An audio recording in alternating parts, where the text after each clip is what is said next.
বাপজিরাও ভাইরা, একদিন আমার আপনার বিশ্ব নবী আকা মুস্তাফা সাল্লাল্লাহু তাআলা আলাইহি ওয়াসাল্লাম সাহাবায়ে কেরামদের নিয়ে যেন আপনার আলাপ আলোচনা করতেছিলেন। এমন সময় যেন আপনার একটা ভয়ঙ্কর আওয়াজ ভেসে আসিল। আমার নবী মুস্তাফাকে সাহাবায়ে কেরাম আপনার প্রশ্ন করলেন, ইয়া রাসূলুল্লাহ, ইয়া হাবিবাল্লাহ নবী গো, একটু বলুন না গো নবী, এই ভয়ঙ্কর আওয়াজটা কোথা থেকে আসলো গো নবী? আমার আপনার বিশ্ব নবী আকা মুস্তাফাকে আপনার সাহাবায়ে কেরাম আপনার প্রশ্ন করতেছেন। ইহার মানে হচ্ছে এটাই, সাহাবায়ে কেরামের দীর্ঘ বিশ্বাস, নবীকে প্রশ্ন করব, নবী আমাদের উত্তরটা দেবে। কিন্তু আজ 1400 বছর পর আমাদের মধ্যে দু পাইয়া কিছু মুসলমান বলে নবীকে আল্লাহ ইলমে গায়ব দান করেননি, কালকে কি হবে নবী জানেন না। সামনে কোরআন এবং হাদিস থেকে প্রমাণিত নবী আমার আগে যে মতো দেখে পিছন দিকে সেরকম দেখে। জোরে বলুন সুবহানাল্লাহ। নবী পাক সাল্লাল্লাহু তাআলা আলাইহি ওয়াসাল্লাম যুদ্ধের ময়দানে গিয়েছেন। নবী আমার কালকে কে কখন মারা যাবে, কি অবস্থায়, নবী আগেই বলে দিয়েছেন অমুক জায়গাতে আবু জেহেল মরে পড়ে থাকবে। নবী আমার দাগও টেনে দিয়েছেন। কিন্তু আজ নাম ধরে কিছু মুসলমান বলে যে নবী ইলমে গায়ব জানেন না। কিন্তু বাপজিরা আমার, সাহাবায়ে কেরাম নবীকে আপনার প্রশ্ন করলেন, ইয়া রাসূলুল্লাহ, ইয়া হাবিবাল্লাহ নবী গো, একটু বলুন না গো মায়ার নবী, একটু বলুন না গো দহের নবী।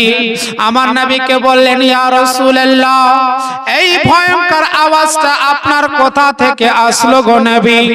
আমার রহমতের নবী, আমার বিশ্ব নবী আকা মুস্তাফা তখন আপনার বলেছিল, ওরে আমার সাহাবায়ে কেরাম গণেরা শুনে নাও, আজ থেকে আপনার ৭০ বছর পূর্বে জাহান্নামের দিকে আপনার একখানা পাথরকে আপনার নিক্ষেপ করা হয়েছিল, আর ৭০ বছর পর গিয়ে সেই পাথরখানা আপনার নিচতলায় গিয়ে ঠেকিল। নবী বলছেন যে ৭০ বছর পূর্বে জাহান্নামের দিকে আপনার একখানা পাথরকে চালানো হয়েছিল, আর সেই পাথরখানা ৭০ বছর পর গিয়ে নিচতলায় গিয়ে ঠেকিল। এটা থেকে প্রমাণিত হয় জাহান্নামের গভীরতাটা কত, জাহান্নাম কত ভয়ঙ্কর জায়গা, জাহান্নাম কত শাস্তি ভয়ঙ্কর জায়গা। নবী পাক সাল্লাল্লাহু তাআলা আলাইহি ওয়াসাল্লাম সেই জাহান্নামের সম্বন্ধে, জাহান্নামের বিবরণ, জাহান্নাম যে কত ভয়ঙ্কর জায়গা, নবী আমার এক এক করে সাহাবায়ে কেরামদেরকে আপনার শিক্ষা দিতেন। তোমরা জাহান্নামকে দেখে ভয় করো এবং আল্লাহ এবং আল্লাহর রাসূল কোরআন এবং হাদিসের মধ্যে যাহা বলেছেন সেটাকে মেনে চলো, আল্লাহ পাক তোমাদেরকে জান্নাত দেবে। জান্নাত এতই সুন্দর জায়গা, এত আরামের জায়গা, এত শান্তির জায়গা, যা বলে মুখে শেষ করা যাবে না।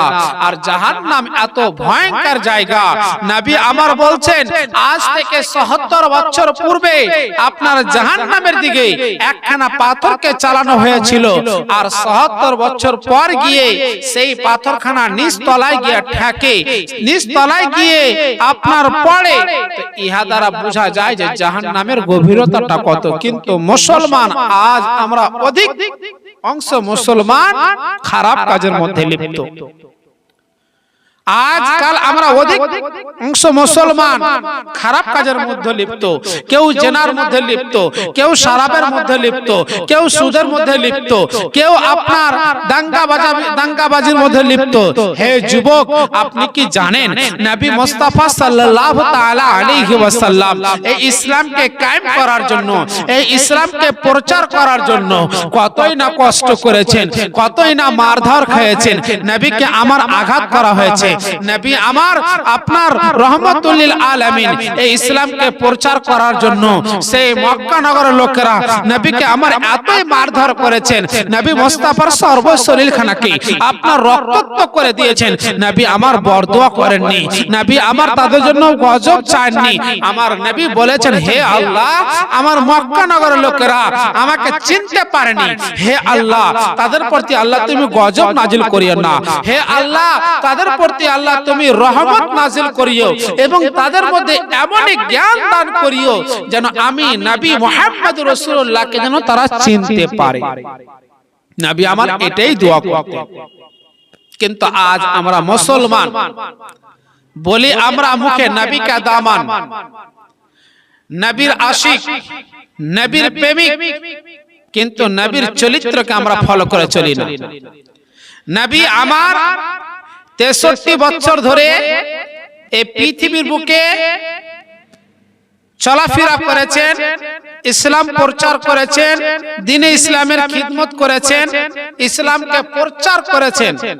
সেটাকে আমাদেরকে ফলো করতে হবে, তাহলে আমাদের জীবনটাই আপনার মূল্য, আপনার কামিয়াব হবে। আল্লাহ পাক বলেন, লাকাদ কানা লাকুম ফি রাসূলিল্লাহি উসওয়াতুন হাসানাহ, হে বিশ্বের মানব তোমাদের জন্য রাসূলের মধ্যে উত্তম চরিত্র আছে। আপনি যদি মা বাপকে ভালোবাসতে চান তবে নবীর চরিত্রকে আপনি ফলো করুন। আপনি যদি নামাজ পড়েন তাহলে নবীর চরিত্রকে আপনি ফলো করুন। আপনি যদি ভালোভাবে চলাফেরা করেন তবে আপনি নবীর চরিত্রকে আপনি ফলো করুন। আপনি শরিয়তের বিধানকে মেনে চলবেন, আপনি নবীর চরিত্রকে ফলো করে চলুন। সমস্ত কিছু আপনি আমি নবীর কাছ থেকে পাবো। আল্লাহ বলেন, লাকাদ কানা লাকুম ফি রাসূলিল্লাহি উসওয়াতুন হাসানাহ, হে বিশ্বের মানব তোমাদের জন্য রাসূলের মধ্যে উত্তম চরিত্র আছে, উত্তম আদর্শ আছে। নবীকে যতদিন আমরা এই পৃথিবীর বুকে বসবাস করব আমরা নবীকে ফলো